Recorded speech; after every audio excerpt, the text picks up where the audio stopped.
moving the needle on founder failure, one conversation at a time. I'm your host, Justin Gordon, and welcome to Startup 2.0 by Spark XYZ. Join us each week as we give you access to some of the top investors and entrepreneurs in the country to help you think through and overcome the top challenges that startups face. I think there's no better place in the country to be investing than Los Angeles. What is the problem that you're solving and for who? Like, what is that specific pain point? Sometimes when a company is not listening to its customers and just thinks it knows better than its customers, has a really hard time finding product market fit. I want to see somebody that isn't going to stop. You know, this person, you just feel like they're going to make it work.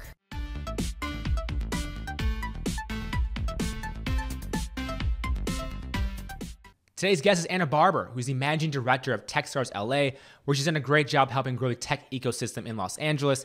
She's also a coach and advisor to founders, and her background includes being a corporate lawyer, as well as a McKinsey consultant and an entrepreneur. Anna, welcome to the show. Thanks, Justin. Great to be here. Yeah, happy to have you on the show. And obviously, we're going to go in depth into all things Techstars. To start with, though, what is like an overview of what Techstars is and what your role is with the company? Techstars is the global network that helps entrepreneurs succeed. And it's been around since 2007. It was started in Boulder, Colorado by two founders who had exited their company and they wanted to find a better way of helping other founders than just writing them a check. Yep. So they decided to do it as an experiment and they teamed up with Brad Feld for that first accelerator and it worked really well. And so they did it again. And now flash forward to today, we have 51 programs around the world and a bunch of other services, including Startup Weekend, Startup Week. So we really think about supporting entrepreneurs from inspiration to IPO. And the main way we do that is through the accelerator vehicle. Yep. And so with the Los Angeles-based accelerator then, like what are you looking for in companies that are applying or companies that actually end up getting accepted into that accelerator program? Yeah, so we actually have 3 programs in LA, which is pretty exciting. We have Techstars Music, we have Techstars Space, which are vertically focused, and then the one I run is Techstars LA, which is focused on the ecosystem.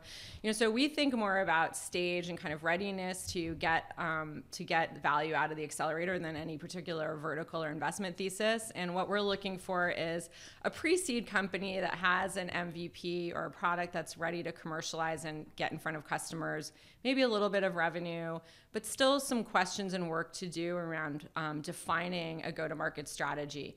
So where we really focus in the program is surrounding the company with mentors, with network, with other founders, and with a process to learn quickly and kind of define that go-to-market strategy. So then they can use that as a basis for growth. Yeah, which is obviously a huge value add for going through the program in the first place. And with Techstars LA then, like how many companies are you seeing? I mean, how many applications are you seeing through this process? I'm curious about that. So we've run the program for 3 years. We've just opened up applications. You know, applications are open now and close on April 5th, 2020. Okay. For the 2020 program. So 30 companies have gone through the program so far. We'll do another 10 this year. You know, and I mean, I don't know. I've never counted. I've met with thousands of entrepreneurs, most of them here in LA. You know, one-on-one meetings with hundreds, so it's in the thousands and the hundreds and the thousands that we're talking to. Yeah, and then for the program too, I mean, obviously so many different people you're meeting with to find the right people for this. What does that process look like, the due diligence process for you as you're accepting companies into Techstars? Yeah, it's a really interesting process because it's hyper fast, right? We essentially, if you think about it as an investment process, we're making 10 investments all at the same time on one day in May, and the entire decision process is compressed. So I haven't met, you know, I'm meeting with companies over an 8 to 12 week period, getting to know hundreds of companies, and then, you know, inviting 10 to be part of this program. So what that means from a process perspective is that we have to get really good at making quick decisions. And those quick decisions generally are about the team as opposed to anything else. We're not doing a whole lot of deep due diligence on market sector or working a really disciplined thesis about where we think growth is. The way I look at it is I'm looking to back amazing teams, and I know they're going to figure out a great business. You know, as long as it's technology enabled and has some potential to scale, what I'm really looking for is, are you coachable? Are you humble? Do you have what it takes to really stick it out? I want someone that has so much passion and conviction for what they're doing that when it gets hard in 3 years or 4 years or 5 years, they're still going to have the power to kind of get it out and make it happen.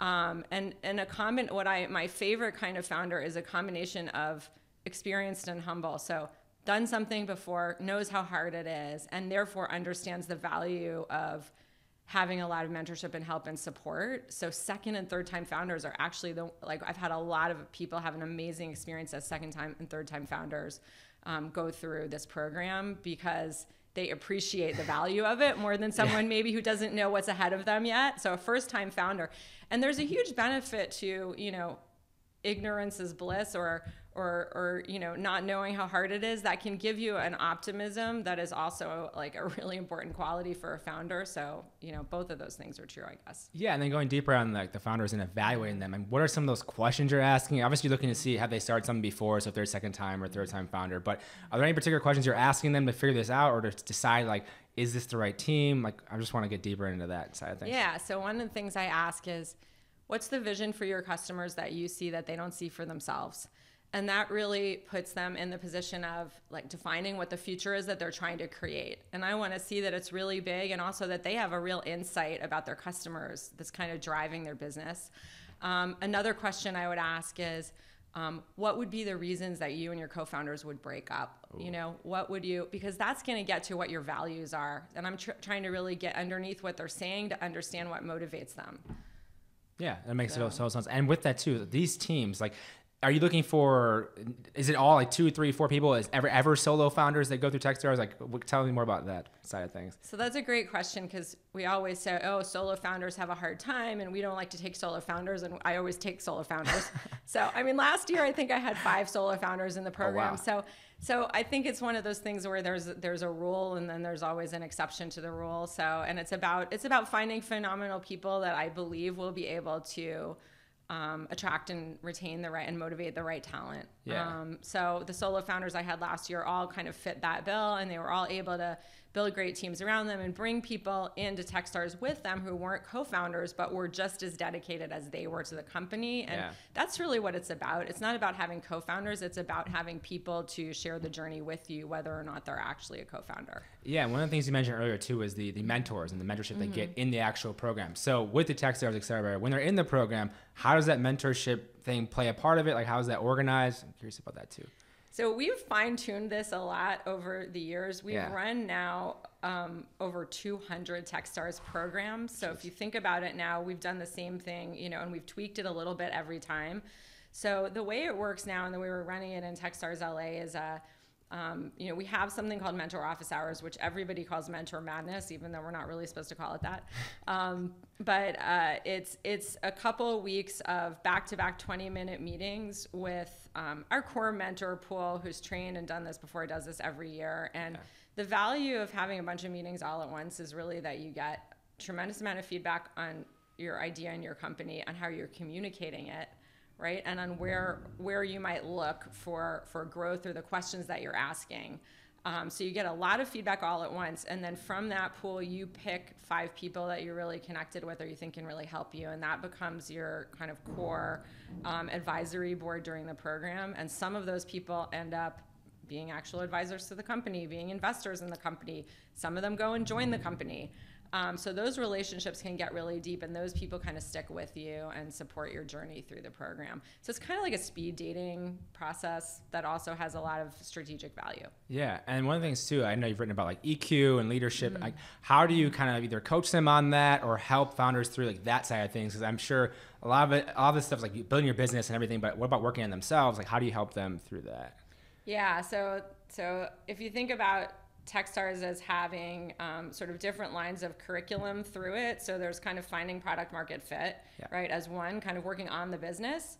And then there's kind of the funding strategy. So that's another one, which is communicating your vision and then figuring out who the right investors are. And then the third strand is working on you and the team. And that is, so we do these kind of micro courses around things like presence and mindfulness and communication and, how to give feedback, how to be a coach. And I think we're introducing a lot of these topics, and it's a short time period. So there's some things that people choose to dig into, and other ones that maybe it kind of doesn't land for them at that moment, and they're not ready to kind of work on that issue right then, and then maybe they go back to it afterwards.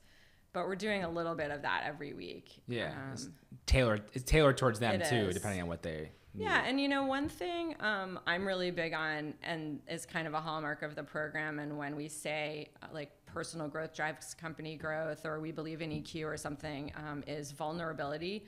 This is something Brene Brown talks about a lot, and I'm a big proponent of kind of vulnerability as being the key to strength and courage, and kind of modeling that for people. So one thing we do in Techstars is that we start the program with, we do these founder stories, which are kind of unvarnished stories of what it's really like on the front lines, and having people who've had a huge success come in and talk about what it was really like, because it always looks great from the outside, and then the real story is never that, right? And so I start the program by giving my own life story, which isn't necessarily a founder story. It's just my life, although I was a founder, but it's really my life story, and talking about how what actually I've been through kind of might look different from what you might read about on LinkedIn, or you might see when you see me doing one of these, right? And that kind of creates an atmosphere where other people feel open to being vulnerable themselves, right? And it's really important for me that we create that kind of community, because that's what makes the community strong. Yeah, and even how does that work then afterwards? So after they've gone through the Techstars program, like what is available to them? You mentioned the community side, like what is available for them after they go through the program even? Yeah, so lots of kind of ongoing engagement with the network. We have an annual founder conference that we do, which is really fun, up in the Bay Area. We, the relationships continue. We're doing monthly calls with all the classes. Oh, wow. Sort of, and those groups are sort of staying together like class reunions. We've got a pretty active Slack community that everyone's involved with that's here in LA. We do live meetups every month, every other month. And, we have a private global Techstars social network called Techstars Connect, where people are posting and asking for questions. We've got a private talent network for hiring. So we have a ton of kind of different, both digital and in-person ways of engaging with the community, and we're actually rolling out more and more. We've got over 2,000 companies in the Techstars network now around the world. So, one of the big initiatives that we're continually working on is how do we provide more scaffolding and value for our whole portfolio. Yeah, and then with that too, exciting. I mean, how do you leverage like what the insights they have within like the next class coming through? How do you take those and teach them, because they're always learning things from these companies I've gone to. How do you do that at Techstars? Yeah, so when you think about it's both in person and then kind of online, right? So there's digital ways of doing this. Yeah. So the digital way would be Techstars Connect. We have an investor sort of guidebook where if you're about to speak with an investor, you can look up and see who else has worked with that investor and what's their review of that investor, and can I call them to talk about that investor? Yeah. Right. So that's kind of the digital version of that. The in-person version is peer mentorship. So we have all these alums in LA now. We've got 80 companies in LA that have been through a Techstars program. There's 500 employees working for a company that went through a Techstars program. That's a big community. So we're doing one-on-one matching where a new company comes in and they get matched with a peer mentor to kind of introduce them and shepherd them into that community. So there's both like in person and then there's digital. Awesome. And then with that too, then looking at like the challenges that startups face, you've had so many people go through the program already. What are some of those top challenges you see? And we have to ask everyone this, but everyone has a different answer. So I'm curious as to what you think some of those main challenges that startups face. What do I think the challenges are for the startups? Okay, so I think about this in terms of different founder personas, I would say. Okay. So I think there's the founder persona where the founder's in love with their own idea, right? And their problem might be that they're not actually getting feedback from the market because they're too in love with their own idea. So what that founder has to really work on is, being more disciplined about customer discovery and really accepting the data as opposed to trying to make the data fit their theory. So that might be one issue. Another one might be a founder who, has such a level of customer empathy that they have trouble figuring out how they're going to make money.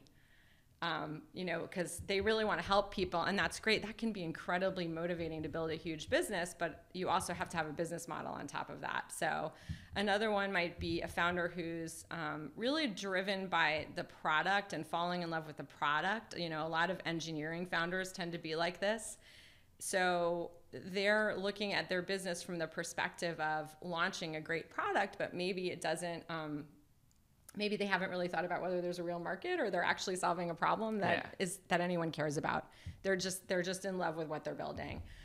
So those are some of the, I think, problems that may create blind spots for people in seeing how to grow their business. And then of course there's the other sort of standard problems of, runway and, matching fundraising to revenue and, being able to hire and find people to build your thing. But those are sort of more, I would say, everyday pedestrian problems that everyone faces. Whereas I think the kind of founder archetype problems tend to be more specific. Yeah. And then with Techstars too, are there any particular companies that either stand out for good reasons, that stand out, have done well, and you want to highlight now and why they think they've done so well? A couple of examples that are, more visible companies here in LA that have been through Techstars. There's a company called Slingshot Aerospace, which is a satellite data analytics company founded by a really interesting team, brother and sister-in-law, one with an entrepreneurial background and his sister-in-law, Melanie Strickland, who had a 20-year career in the Air Force. So that's a really interesting team because they brought together founders with different perspectives. So 3 founders, all with wildly different backgrounds. And they're solving a really deep technical problem. And they have both a government user base as well as an industry user base. And they're also running a distributed team. So half their team's in Austin and half their team's here in LA. Jeez. So really interesting. And it was interesting when they came to Techstars because they came in with a lot of experience, but never having worked together full time, and they wanted to use Techstars as a laboratory to kind of get their company kicked off and figure out the rules of engagement of how they were going to run the company and how they were going to work with each other. And also for the 2 founders coming from the Air Force, how they were going to transition from the Air Force into, the startup world, which is just a different beast with different rules. So that's one interesting one. Another one is Furnish, furniture subscription service. Really interesting, strong team, really complicated problem, and high level of execution that they're going through. And so they were really using Techstars to sort of fine tune their business model and think through some things at the time. This is now 2 years ago. What about how they thought about direct to consumer versus channel sales. And they've continued to grow and do really well in both those companies, like in LA and building. And it's just been really exciting to watch them progress. So. Yeah, and with Techstars too, you mentioned there's like 10 companies that come in. Like it's not that many, let's just say, that come in. So like all those companies you see, how are you organizing the ones that don't get in? Or you say, oh yeah, apply next year? Like how's that process work then? Because if you see so many companies, like how do you manage that side of things with like so many companies coming in? You can't take all of them.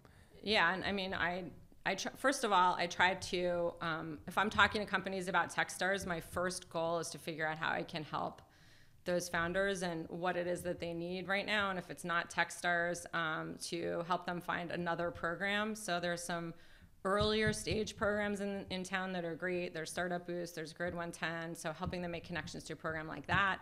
There are Techstars programs all over the world. So I also do a lot of referring out, in particular because we have some really strong vertical programs. So a space company, is going to do much better in the space program.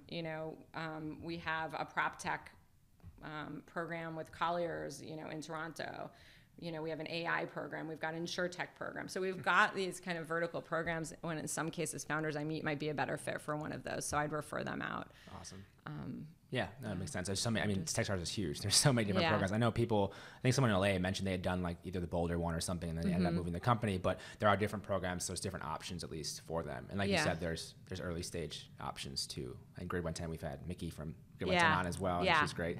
And she's great. And they do an amazing job. And we've had 3 companies that have gone from Grid 110 into Techstars LA. Yeah, so wow. Yeah, I just saw her yesterday actually. And I was like, who do you have, Mickey? What do you have for us? Who do you got? Yeah. Awesome. Who should I meet? Yeah. And then with the company as well. So with Techstars, so there's obviously reasons why companies succeed and they do amazing, but there's many reasons why companies fail as well. What have you seen why companies fail? I know there's different challenges they face, but ultimately, like, why do they actually fail when companies fail?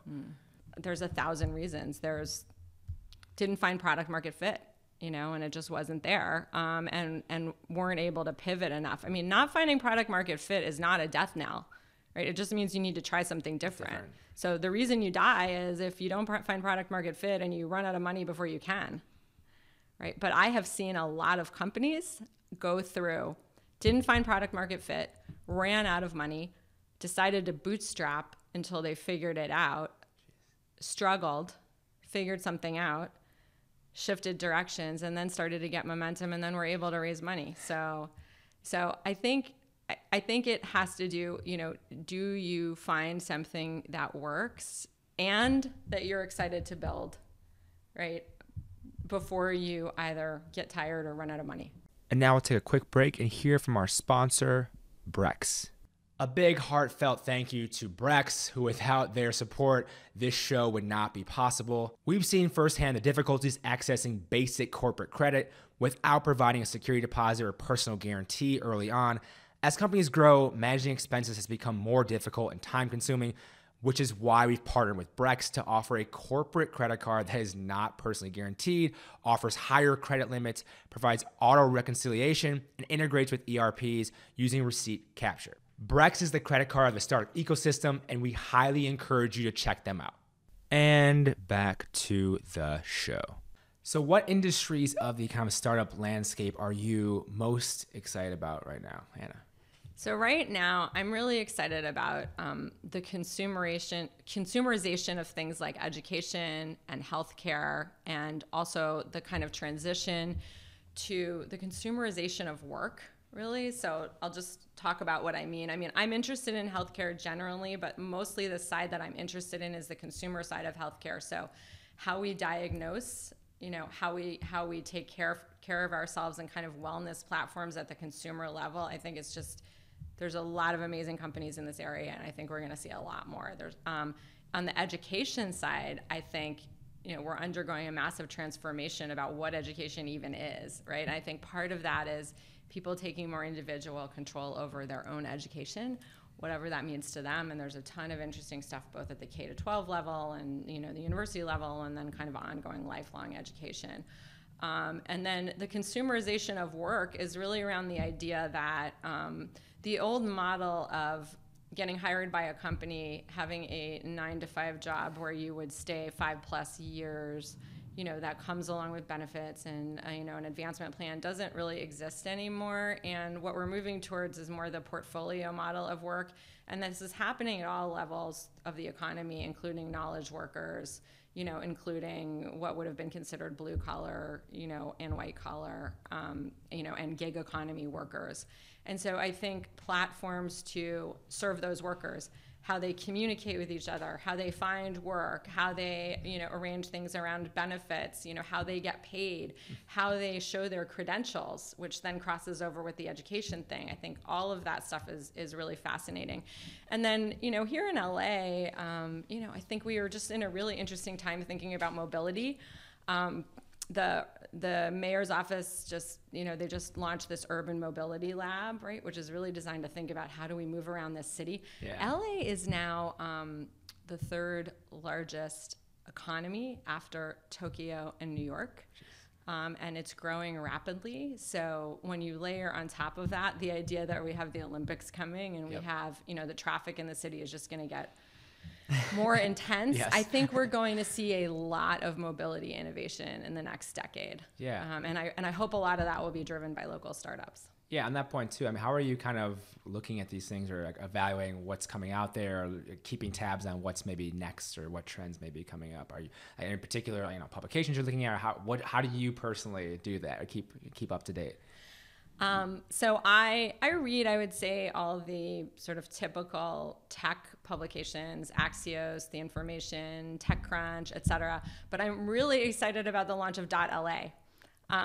So the idea that we're going to have a media outlet dedicated to tech and industry in Los Angeles.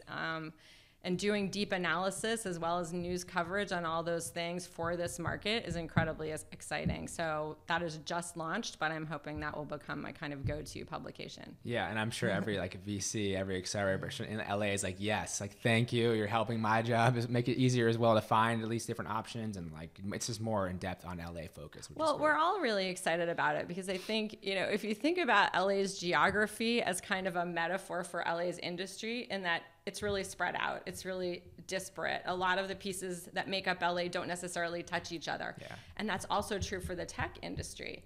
There's this incredible stuff happening, out in Pasadena and JPL and, down in El Segundo and then Silicon Beach. And there's not really good connectivity between all those things. So the idea, so that's the thesis of .LA, and the idea that there'll be this kind of media platform to bring it all together and knowledge share, and then also provide a megaphone to share that story, those stories, with the greater global community, to shine a light on what's happening here in LA. I mean, I think it's going to be really valuable. Yeah, especially with more and more companies coming out of LA doing huge things, especially like Honey, like $4 billion acquisition. They're like, oh wait, what's LA doing? What's happening there? Because these big companies are coming out, which is interesting to see as well. And I do want to say, I think we get a little smug about our, hashtag long LA. I mean, I think it's important for us to recognize and accept, like we have issues. We have a homeless problem here in LA. We have a big transportation issue. We do not have, we can say we're doing relatively better on diversity and inclusion, than other markets. But the fact is we have a long way to go on all those things. So I am long LA. I will get out my pom-poms and be a cheerleader for this community. But I also think that we have to, at the same breath, acknowledge that, we have a lot of problems that we need to continue to work, right? And that working to build as we grow to not exacerbate or worsen those problems, but to actually use growth to improve the quality of life for all Angelenos, and also kind of improve the diversity and inclusion of the tech ecosystem. Like, we have got to keep those things front and center. Yeah, and have you seen many companies kind of addressing these issues or these problems, or trying to, even look like homelessness or other things? Because you've seen so many companies over the, I'm just curious if you've seen any that have been helping or trying to. It's a huge problem, though. I worked with a company in a startup weekend that over the course of a weekend, they developed an app or a text message service that would tell people looking for a place to sleep where there was an available bed that night. Wow. Right. So this is just a team of people that hooked up over a weekend to do this. And then I was having a conversation with someone in the mayor's office who said, does anybody know someone who's working on this? And I said, you know what? Yeah, I know a team because they worked on this in this startup weekend. And so, we were able to put them together and connect them, and, maybe that will now go somewhere. So I think that's just a great example of how the tech community can kind of support, and actually use technology to solve real problems. In terms of companies who are doing great things in this area, there's a number of companies that are helping companies identify and hire diverse candidates, right? I have people come to me all the time saying, okay, well, I would like my company to be more diverse, but I can't find candidates, right? There are 6 great companies who are helping solve that problem, right? By providing a marketplace and a platform to connect people with talent. So that kind of thing, these aren't easy problems to solve, but they're problems worth solving. Yeah. And then with the Techstars being an accelerator, and just looking at the ecosystem of accelerators and venture capital firms, I mean, how have you seen that change or evolve in the last couple of years? Where do you see that going? Being more of them, less of them, more specialized? I'm just curious on what your thoughts are on. I mean, that. Wow, it's unbelievable to me how many new entrants there are in the early stage investing market in LA just in the last 4 years. And I know you'll talk to people who've been kind of leaders in this market much longer than I have, who will talk about the massive change since 2010, the massive change since 2000. But even just in the past 4 years, I think we've seen an explosion of new accelerators, new incubators, new early stage funders, which from my perspective is great. I think, there was a stat 280,000 companies started in LA in the last 5 years. Wow. Now, that's not really a fair stat because that's essentially anybody who's registered a business name. So Okay. it doesn't really mean tech startups or, actual companies. It could just be someone's DBA for their Sure. for their side gig. But there certainly is a lot of innovation happening, and we need that infrastructure. And one model I think is really interesting that's coming a lot more into play is the studio model. There's a lot of new studios launching, and they can be more intentional about looking for opportunities and kind of spinning up new companies around those opportunities, as opposed to what I do, which is really working with people that have already started something. Yeah. And with that too, with there being so many different options, I mean, what do you suggest people do who are founders and trying to choose which program to enter, which one's right for them? Because now they have so many choices, they have different levels, they have everything's different in terms of what they could do. Like, how should they think through, I have this company, I should go do this accelerator, apply this accelerator? Like, what should they do in that circumstance? So I think every decision about how to fund your company or what program you go through should be wrapped around the idea of what are you trying to learn or solve for, right? So there's one approach, which is to think about it from the perspective of kind of collecting funding accolades or rounds. Like, okay, I'm going to go do Techstars, and then I'm going to do my seed round with XYZ investor, and then I'm going to go do my Series A with this investor, right? That may all happen, but that's not about the business that you're building. So the reason to do any program is because you think it's going to help you solve problems in the business and really build a stronger business. So when someone says to me, oh, I think it's a good idea to go to Techstars because I'll be able to raise a seed round, I'm like, no, that's not why you come do Techstars. You come do Techstars because, we're facing a really big question. We've got consumers interested, but we really think we're B2B, and we need to figure this out because we don't want to go off in one direction and then realize the business is actually in the other direction. That's a great thing to problem solve in an accelerator. So I guess in terms of different programs, I mean, it's hard for me to comment because I don't know the insides of the other programs. Yeah. So I would just say, think about what you're trying to get out of it, what you're trying to learn, what network you're trying to build, where you want to be at the end. Yeah. And then talk to the team that's running it about whether the program's actually designed to help you get there. Yeah, and to that point then, I mean, who is Techstars like perfect for, in theory? Yeah. Let's go talk about that then. Yeah, I would say a team, small team, able to, rapidly iterate, which usually means technical talent on the team. Because if you're going to test and learn quickly, you got to be able to build stuff and get it out the door.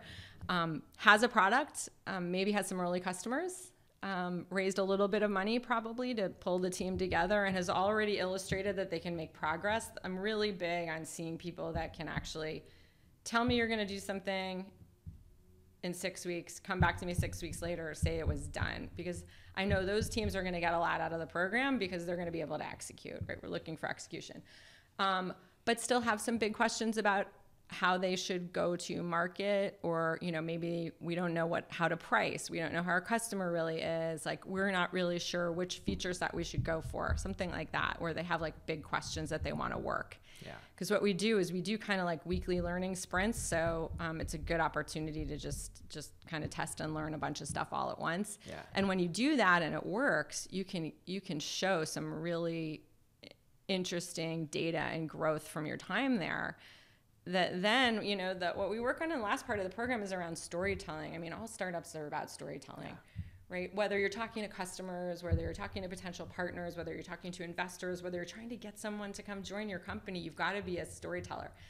Like the great founders, I call them Pied Pipers, like not because of the show, but because they're able to get people to follow them. The story of the Pied Piper is that, the rats all followed the Pied Piper and jumped off the cliff. So, but to help people become those powerful storytellers. Yeah. I mean, how do you do that then? How do you help them through that type of process? So, I mean, we help them find the story that's organic to them. So and this is like my absolute favorite thing to do. Sure. I love to workshop stories. That is like where I'm most happy. Have them, sometimes it's about pulling out from the founder, like a combination, or the team, like a combination of why they're doing this and how that maps onto why they care about their customers, right?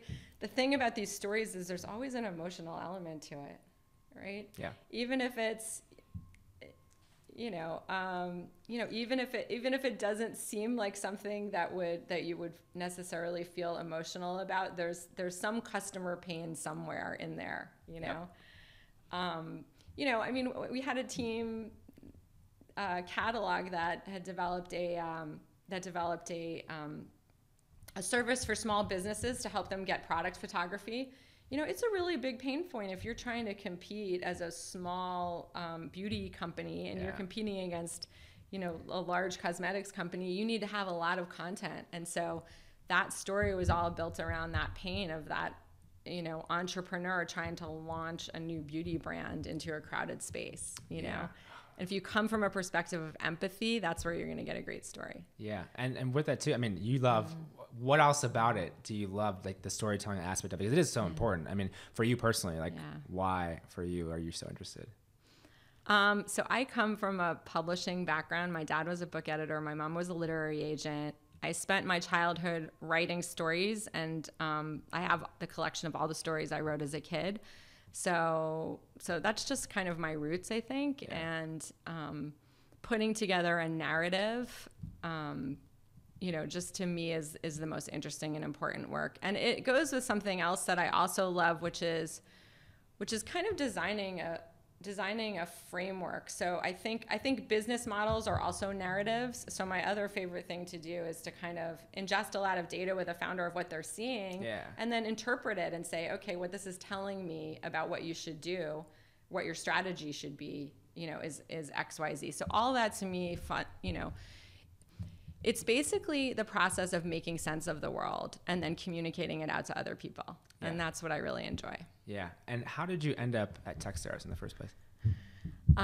Really roundabout way. I mean, I've had a super weird career, and it doesn't make any sense. And at the time, every individual thing I did made sense. But, I started as a corporate lawyer. I went to McKinsey. And then in 1999, everyone was leaving McKinsey to go work at startups. That was like Web 1.0. Yeah. So I went and did Web 1.0. I worked at petstore.com, which was not the sock puppet. It was the other one. And then I, got interested in working in entertainment and being closer to my publishing roots. And so I moved to LA and I opened a talent management agency, and I ended up producing movies. And so I was close to storytelling, but I wasn't doing the storytelling myself. I was working with storytellers. Yeah. And then I met a woman on an airplane who had this great idea for a business, which was to do a store where kids make their own books. Storytelling, again, there right? Helping kids be storytellers. And it was funny. I just had a moment. I was about to give birth to my second child and my fourth child total, because I also had 2 stepkids at the time. And I met this woman on the airplane, and I knew we were going to go do this business together. I had this feeling of like the hair on my arm standing up, and I was like, this is it. So I shuttered my management business, and we went and launched that company. Wow. We got to dive way deeper into that. Wait. So you met this lady on the airplane and you're like, let's start a business together. Pretty much. How did you vet her to be like, oh yeah, this is going to be. So, I mean, so she went to Yale. I went to Yale. So we kind of bonded over that. We were both parents, so we kind of had a lot in common. And she was wearing this t-shirt that said Mrs. Darcy, which is a reference to Pride and Prejudice, which is my favorite book. So we just instantly hit it off. And, I never talk to people on planes. And I know a lot of people are like that. It's like, put your little, don't talk to me, right? You put up your little defenses. Now I tell people always be open to talking to someone on a plane, because you don't know what might happen. Yeah. So it was a cross-country flight. We were sitting in business class, just the 2 of us. And so we had the whole flight to talk. And I had a lot of conviction that this idea should exist in the world. Yeah. Right. And it also seemed like a really interesting business problem. How do you create a Build-A-Bear retail entertainment format that also has a book production facility baked into it, and make that work and make it profitable, right? Yes. And so my wheels were just turning, and I knew I had to kind of work on that problem. Yeah. And so you worked on that, and then getting to moving forward then to Techstars. To Techstars. Oh yeah, sorry. No, I got distracted because that was question. Just talking to people on airplanes. Who does that? Yeah, so I went through a big journey with that, and we ended up launching it as a digital product too, because the iPad came out. So we had conceived the original business back in 2006, and the iPad came out in 2010. And so it had another life as a digital publishing tool for basically elementary school students. Sold that company, moved on from there, and was coaching and advising and consulting, and realized that what I really wanted to do was help other entrepreneurs. I'd now launched or created things a number of times, and I had a lot of hard-earned wisdom, let's just say, about things, including this idea of having EQ being important, because it wasn't something that was one of my strengths as a young CEO. And so I became really interested in helping other people develop those skills. So I was actually getting certified as a coach, and I got a call from a friend saying, hey, there's this opportunity to run a Techstars Accelerator. I recommended you. I think you'd be great. And so that's how it happened. That's awesome. Yeah. And now at Techstars, I mean, how is your day-to-day spent there at the company? Like, what are you doing? What are some of the activities you're doing for those who don't know, like what you actually do every day? I mean, mostly what I do is talk to founders, right? And mostly what I do is help founders, so it's either companies that I'm already working with. So talking to them, I was just talking to someone about, brainstorming an issue around stock option compensation, for employees, working with another company that is debating whether to raise more capital or reduce expenses and go for profitability. So working with portfolio companies around things like that, and then just meeting new founders and trying to understand what makes them tick. Why are they doing what they're doing? And, I could do that all day. I just think it's interesting. I find entrepreneurs fascinating. I always just want to understand why they're doing it, what they see, why this matters to them. And then ideally, there's some specific way I can help them. Yeah. And one of the things I'm always curious about with whether it be entrepreneurs, VCs, whoever, how do you manage your time in terms of when you start or stop? Or because you could, in theory, look at companies all day. You could be taking more meetings all day. How do you decide on what you do? Yeah. Not well, because I tend to be a little bit of a workaholic. I think a lot of us. I was gonna say. Yeah. And, like you said, there's always an endless amount to do.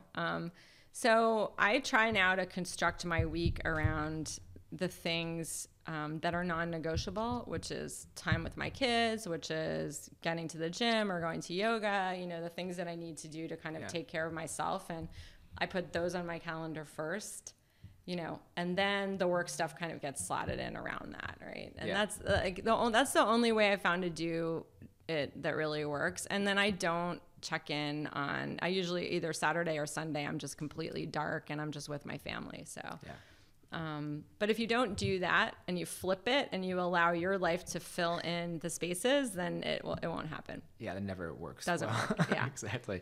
And Anna, where can people go to learn more about Techstars and all you're doing? Techstars.com. And my Twitter account, Anna W. Barber, is a great place. I think I have a pinned tweet up there about the applications. So as of when this will be released, I think applications will be open. Yep. And I'm pretty easy to find there on Twitter, and also on Techstars.com. There's a blog page for me too. Awesome. Thank you so much for the time today, Anna. Thanks so much. It was really fun. Thanks for checking out Startup 2.0 from Spark XYZ. If you want to learn more about startups and investing, you can check us out and join the ecosystem at sparkxyz.io.